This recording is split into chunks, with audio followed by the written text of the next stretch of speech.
प्रिय संस्कृत मित्राणि, नमो नमः। मैं दीपमाला उपाध्याय आप सबका स्वागत करती हूँ। आज मैं कक्षा सप्तमी रुचिरा भाग 2 पाठ 11 समवायो ही दुर्जयः के हिंदी अनुवाद को लेकर उपस्थित हूँ। इस पाठ को 2 भाग में पढ़ाया जाएगा।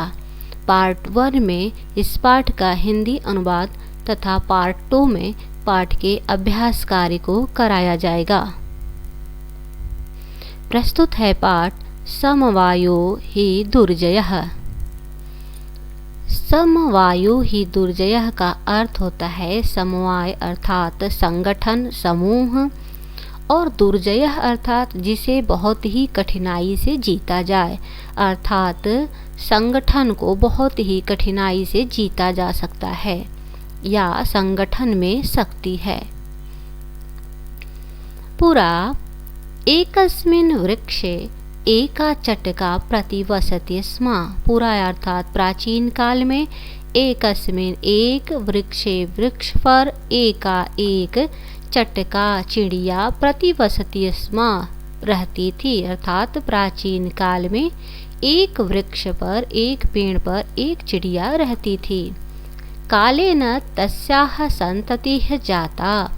कालेन अर्थात समय से, तस्याः उसके, संततिः अर्थात संतान, जाताः हुए, समय से उसके संतान हुए।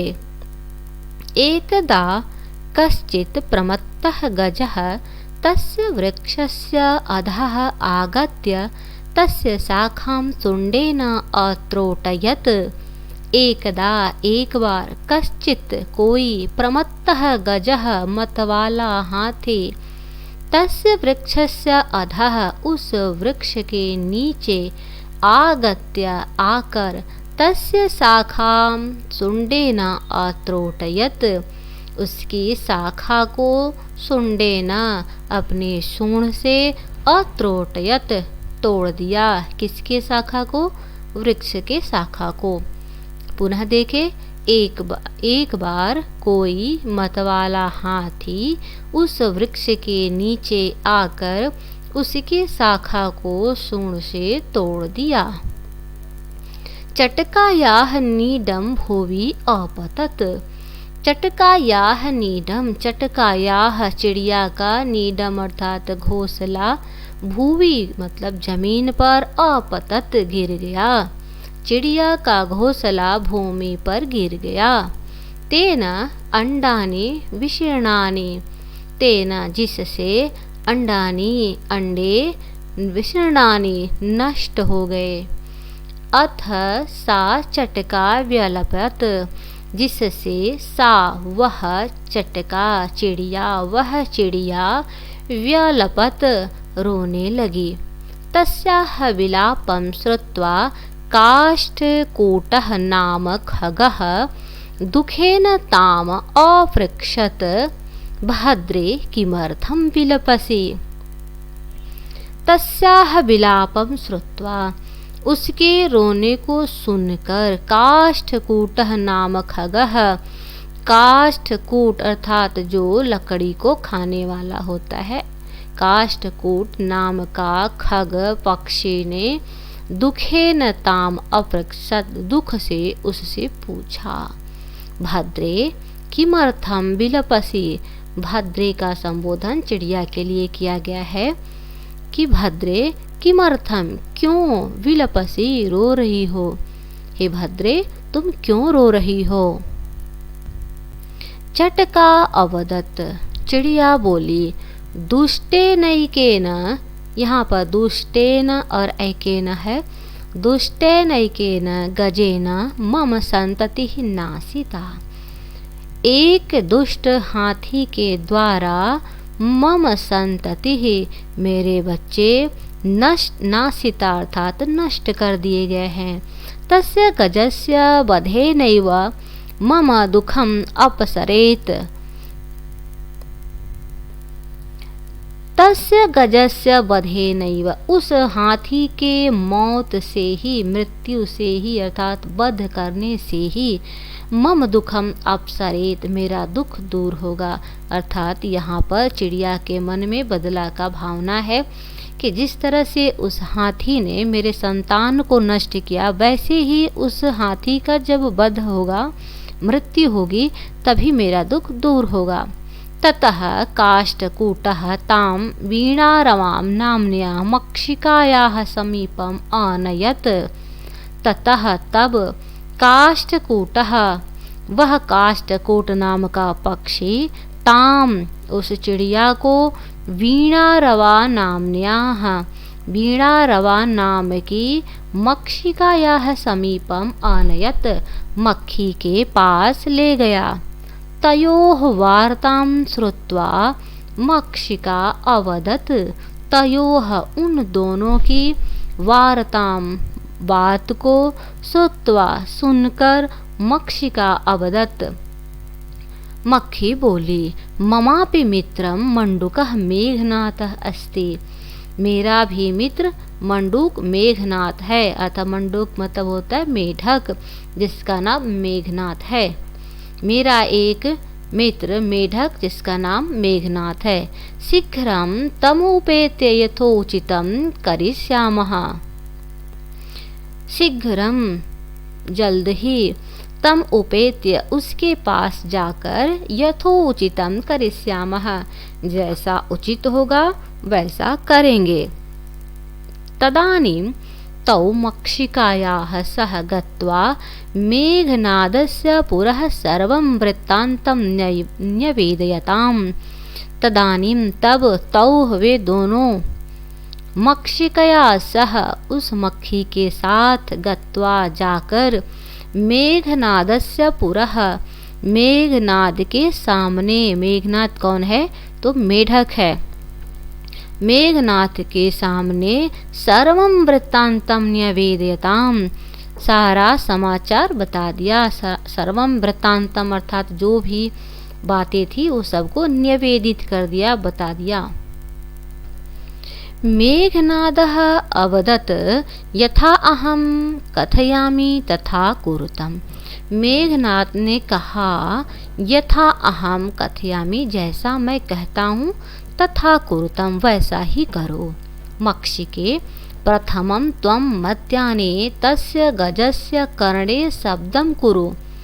अब यहाँ पर मेघनाद बताता है कि हे मक्षिके, प्रथम त्वम सबसे पहले तुम, मध्याह्ने दोपहर में, तस्य गजस्य उस हाथी के, कर्णे कान में, शब्दम कुरु जाकर आवाज करना, कान में जाकर के बोलना। एन सह नयने निमील्य स्थास्यति, जिससे वह आंखें बंद करके बैठ जाएगा। तदा काष्ठकूटः चंचवा तस्य नयने स्फोटिष्यति, तब काष्ठकूट चंचवा अपनी चोंच से तस्य नयने उसके आँखों को, दोनों आँखों को, स्फोटिष्यति फोड़ देगा। एवं सह गजः अंधा भविष्यति, इस प्रकार से वह हाथी अंधा हो जाएगा। पुनः देखे, मेघनाद बोला मैं जैसा कहता हूँ वैसा ही करो। मक्षिके पहले तुम दोपहर में तस्य गजस्य कर्णे उस हाथी के कान में शब्द करो। एन सह जिससे वह अपने नयनों को, अपने आँखों को, निमील्य स्थास्यति अपने आँखों को बंद करके बैठेगा। तदा तब काष्ठकूट चंचवा तस्य नयने, काष्ठकूट अपने चोंच से उसके आँखों को फोड़ देगा। एवं सह गजः अंधा भविष्यति, इस प्रकार से वह हाथी अंधा हो जाएगा। तृषार्तः सह जलाशयं गमिष्यति, और प्यास से पीड़ित होकर सह जलाशयं गमिष्यति, वह तालाब पर जाएगा। मार्गे महान गर्तः अस्ति, और उसी मार्ग में एक बहुत बड़ा गड्ढा है।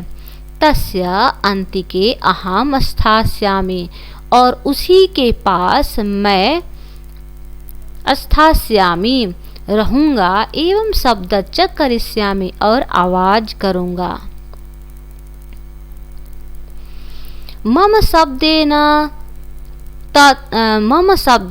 तंगता, यहाँ पे थोड़ा सा मिसप्रिंट हो गया है। मम शब्देन मेरे शब्द से, मम शब्देन जलाशय मत्वा स तस्मिन् एव गर्ते पतिष्यति, और मेरे शब्द से वह उस गर्त को ही जलाशय मानकर तस्मिन् एव गर्ते, उस गर्त में ही पतिष्यति गिर जाएगा, अर्थात जो गड्ढा है वहाँ पर ही बैठकर मेढक आवाज करेगा।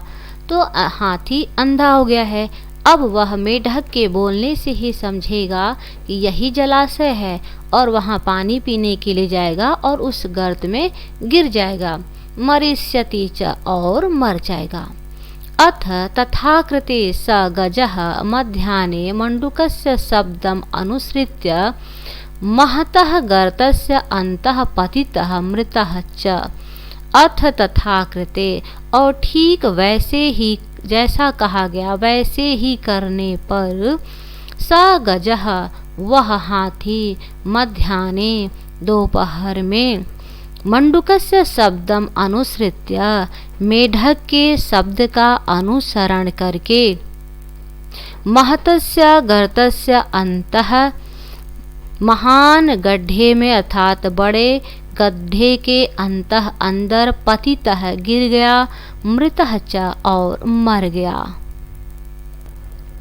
यथा च उक्तम, इसलिए कहा गया है, बहुनाम अप्यसाराणाम समवायो ही दुर्जयः, कह कि निश्चित रूप से बहुनाम अनेकों, अप्यसाराणाम जो असहाय हैं, निर्बल हैं, अर्थात अनेकों निर्बलों का समूह भी समवायो ही दुर्जयः कठिनाई से जीतने योग्य होता है। यदि कोई निर्बल भी हो लेकिन वह संगठन में हो, समूह में हो, तो उसे भी कठिनाई से जीता जा सकता है या उसे जीतना असंभव है। इस प्रकार से यहाँ पर इस पाठ का हिंदी अनुवाद पूर्ण हुआ।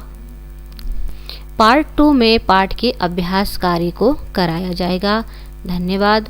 मिलती हूँ फिर अगले वीडियो के साथ, तब तक के लिए नमस्कार।